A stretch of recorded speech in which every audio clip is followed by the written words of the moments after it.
Everyone, Jimmy Muller here at Muller Chokes. I'm back to talk to you about that whole patterning and 30 inches and what it means in regards to margin of error that I had just talked about on another video in regards to pellet count versus payload, right? So in those videos, I showed you little hand sketches about what patterns looked like, such as the 315 pellets in a 1 ounce load of number 6 steel, right? Versus that small pattern of TSS based on pellet count. So what does that mean to our margin of error and our shooting skill, our shooting ratios, meaning hit to miss ratio? You know, duck comes in, we go bang, bang, bang and never touch the duck. We were close, but never hit it, right? And then we change loads or we change chokes and all of a sudden our hit to miss ratio goes way up. Our cripple ratio goes way down. What about when we have a choke and ammo combination and, you know, we have to sluice a bird on the water, or we want to shoot a bird on the water or standing on the ground, and we shoot and nothing happens. The duck just stands there and looks at us, right?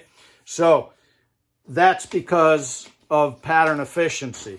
And what I mean by that, this is something that a lot of people don't talk about, which is why I want to bring it out. So if we look at our bismuth pattern that I drew before, this is 1 ounce number 6s, right? This is density efficiency of a 1 ounce load of number 6 bismuth. That's based on 254 pellets, right, in the shot shell. That's only 1 ounce of number 6s. This circle that I hand drew that looks a little like an egg, but, you know, it's almost Easter, so I get away with it. That is an imaginary 30-inch circle, okay? Let's pretend this paper is 48 inches, okay? So you look at that, and then you compare that to your loved TSS, right? There's the same ratio of pellets in a 1 ounce load of number 6s. Here's your 30-inch circle, 48 inches out here where I'm holding, right? So what that tells you right off the bat is with TSS, you have a much, much smaller margin of error to be able to even hit that duck, okay? Now, this is where I'm going with that. So keep in mind, this is 48 inches out here. Now, with bismuth, we have 254 pellets in a 1 ounce load, right?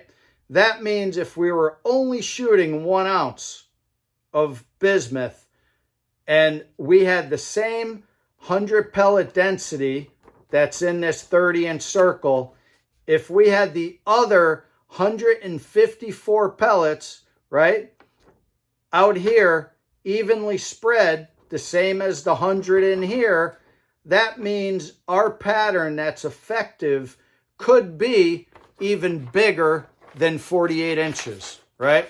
Provided we had enough pellets in the shot shell to create the same density outside the 30 inches. Now, I want you to think about that because nobody talks about anything other than 30 inches. And these days with turkey chokes and turkey loads, people are talking about 10 inches, right? Which is absurd. So we're using a shotgun for a margin of error on a moving target. I want, and I'm sure you want, the biggest effective pattern that you could possibly have. And what I mean by that is if I have 100 pellets inside a 30-inch circle, and let's say there's 2 inches in between every pellet, spread out perfectly even, that amazing 30-inch pattern that you have, if you have double that many pellets, only 200 pellets in the load, that means that other 100 pellets can be spread out evenly beyond that 30 inches. Now, obviously, the diameter and the volume of area is going to be bigger on that outside circle, so you can't get too big because then the spaces are going to become more than that 2 inches apart, correct? However, keep in mind that like a 1 inch steel a 1 ounce steel load, number 6, has 315 pellets. 3 times the amount of pellets that is required to be lethal at 100 pellets in a 30-inch circle ratio, right? So what this means, talking about pellet count versus payload versus pellet size versus pellet material, right? So think about all this briefly. If you have steel, you have the most amount of pellets per ounce.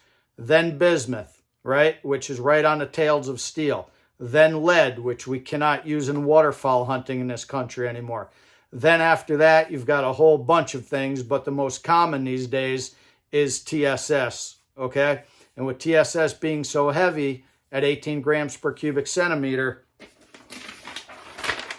we do not have a lot of pellets in a payload of 1 ounce, right? So 1 ounce of TSS, gonna kill a bird if you're on them. Problem is being on them. It's gonna be pretty darn hard to be on a target with that small of an effective pattern.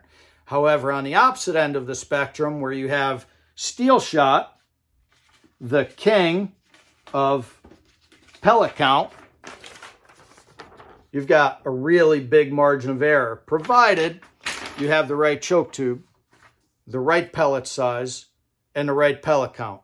And then, of course, put all in that perspective, you have to have the right velocity so you don't blow it out. So, getting back to pellet efficiency and pattern efficiency and margin of error, if you have the right amount of pellets in a shot shell for the birds you're hunting and you have the right choke tube, you could have way more error than 30 inches, okay? So don't let people suck you into a 30-inch pattern or keep thinking that it's got to be 30 inches, because I assure you, if you have 315 pellets in a 1 ounce load of steel 6 and 254 pellets in a 1 ounce load of bismuth 6, you can have a much bigger effective pattern than just 30 inches, okay? Which means you could be off a lot more